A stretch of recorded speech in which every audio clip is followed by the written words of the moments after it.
Bonjour, je m'appelle Marie-Hélène Delacroix et j'ai 66 ans. Et j'aimerais vous parler aujourd'hui de quelque chose qui pourrait sembler arriver de nulle part, mais qui a en réalité toujours été là, caché dans votre matin. C'était là dans la manière dont vous sortez du lit, dans l'ordre dans lequel vous faites les choses, même dans le café que vous versez avant que votre corps soit vraiment prêt. La vérité, c'est que j'ai failli ne pas faire cette vidéo.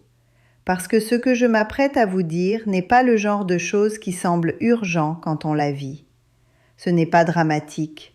Ce n'est pas une alerte santé ou un effondrement ou un appel au secours au milieu de la nuit. Mon appel au secours a été plus discret que ça.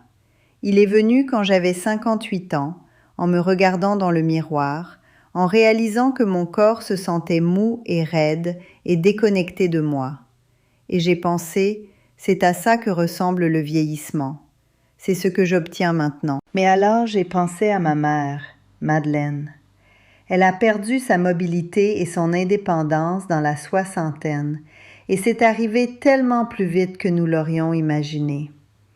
Un jour, elle vivait sa vie, et puis soudain, elle ne vivait plus.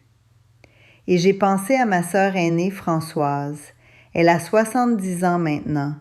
Et comment elle a passé tellement de sa soixantaine à lutter contre les douleurs articulaires et le manque de confiance, sentant que son corps la trahissait avant même qu'elle ne soit vraiment âgée. Et j'ai réalisé que je ne dois pas suivre ce chemin. Ce que je fais dans les années à venir pourrait tout changer dans ma façon de vieillir. J'ai donc commencé à faire attention. J'ai commencé à lire, j'ai commencé à bouger.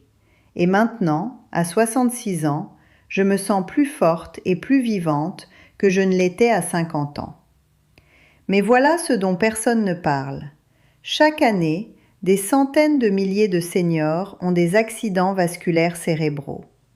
Et la plupart d'entre eux n'ont aucune idée que ça arrive. Ils se réveillent ce matin-là en pensant que ça va être un jour normal. Mais la vérité, c'est que le vrai danger pour l'AVC n'est pas caché dans la génétique ou la chance. Il est caché dans votre routine matinale. Et je ne dis pas cela comme docteur ou comme experte.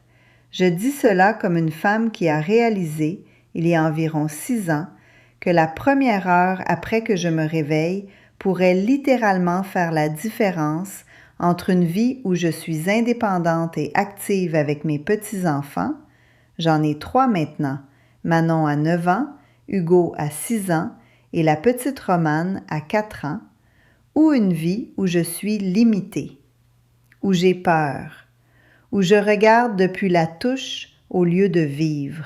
Alors, ce que j'aimerais faire aujourd'hui, c'est vous faire découvrir ce que j'ai appris. Pas comme quelqu'un qui est allé à la faculté de médecine, mais comme quelqu'une qui a pris ce que la recherche dit et qui l'a vraiment vécu. Parce que c'est ce qui a vraiment changé pour moi. Ce n'était pas suivre un protocole. C'était comprendre pourquoi c'était important et puis décider, petit à petit, de faire les choses différemment. La première chose que j'ai apprise, c'est que votre cerveau ne sort pas du sommeil de la même manière que votre corps. Votre cerveau est déjà réveillé. Il travaille déjà vulnérable. Et dans cette première heure, après avoir ouvert les yeux, votre corps est dans l'état le plus précaire dans lequel il sera de toute la journée. Voilà pourquoi. Vous avez dormi pendant 6, 7, 8 heures sans eau. Votre sang s'est épaississé légèrement. Votre cortisol, c'est votre hormone de stress, augmente fortement juste à l'aube. Pour la plupart d'entre nous, après 60 ans, notre tension artérielle suit cette augmentation. Et pour quiconque a des artères moins élastiques, des vaisseaux moins souples, vous créez essentiellement la tempête parfaite. Du sang épais, des vaisseaux serrés et une augmentation de la pression tout à la fois. Ajoutez à cela la manière dont la plupart d'entre nous commençons notre journée. Rapidement, distrait, faisant toutes les mauvaises choses dans le mauvais ordre, et ce que vous avez créé, c'est un environnement où votre risque d'AVC triple discrètement. Pas à cause de ce que vous mangez ou de la quantité d'exercice que vous faites plus tard dans la journée, mais à cause de la première soixantaine de minutes après que vous vous réveilleriez. Donc, laissez-moi vous expliquer les 5 choses qui, quand j'ai arrêté de les faire, ont tout changé. La première est la plus ignorée de toutes. Je me réveillais et j'allais directement prendre un café. Jamais, pas une seule fois, je ne buvais de l'eau en premier. Et j'ai réalisé que, après 8 heures de sommeil, mon sang était comme une éponge dont on avait exprimé toute l'eau. Le sang épais se déplace plus lentement. Il coagule plus facilement. Et il stresse à la fois le cœur et le cerveau. Il y a une étude du European Journal of Neurology qui a trouvé que l'hydratation matinale basse était un facteur contributif dans près de la moitié, 48%, des premiers accidents vasculaires cérébraux ischémiques. Pas la génétique, pas le régime alimentaire, juste la déshydratation. J'ai donc commencé à me réveiller et à boire un verre d'eau entier avant toute autre chose, à température ambiante, pas glacée, juste de l'eau. Il m'a fallu environ 2 semaines avant que cette habitude semble normale. Et puis, quelque chose d'intéressant s'est produit. Je me sentais plus réveillée après ce verre d'eau que je ne l'étais jamais en allant directement vers le café. La deuxième chose qui a changé mon matin était de comprendre ce qui se passe quand vous restez immobile pendant trop longtemps juste après vous être réveillé. Je restais au lit, lisant sur mon téléphone, faisant défiler, peut-être 20-30 minutes avant de me lever. Après 600 ans, vos vaisseaux sanguins sont moins élastiques. Le sang commence à s'accumuler dans votre partie inférieure du corps. Ça ralentit le retour à votre cœur et réduit le flux sanguin vers votre cerveau. Pour quiconque a un risque de plaque ou de caillot, ça peut être le déclencheur. J'ai donc commencé à bouger doucement tout en restant allongé. Des rotations des chevilles, fléchir mes orteils, puis des cercles d'épaules, des rotations du cou en me redressant. Me lever progressivement. 2 minutes. C'est tout ce qu'il faut pour que le sang circule en toute sécurité. La troisième habitude était de sauter le petit déjeuner. Je buvais de l'eau maintenant, un peu de café, je prenais mes vitamines et je ne mangeais rien pendant des heures. Mais après 60 ans, c'est refuser à votre cerveau exactement ce dont il a besoin. Le cerveau fonctionne au glucose. Il ne stocke pas beaucoup. Combiné avec la déshydratation et les médicaments l'estomac vide, c'est une tempête parfaite.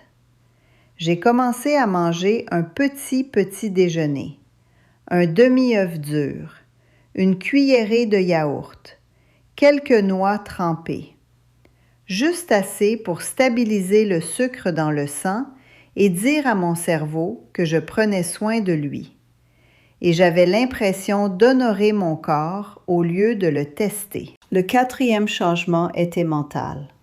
J'avais l'habitude de vérifier les nouvelles avant que mes pieds ne touchent le sol. Lire les emails, commencer à penser à la journée. Parfois me disputer avec Philippe au sujet de quelque chose qui ne s'était pas produit.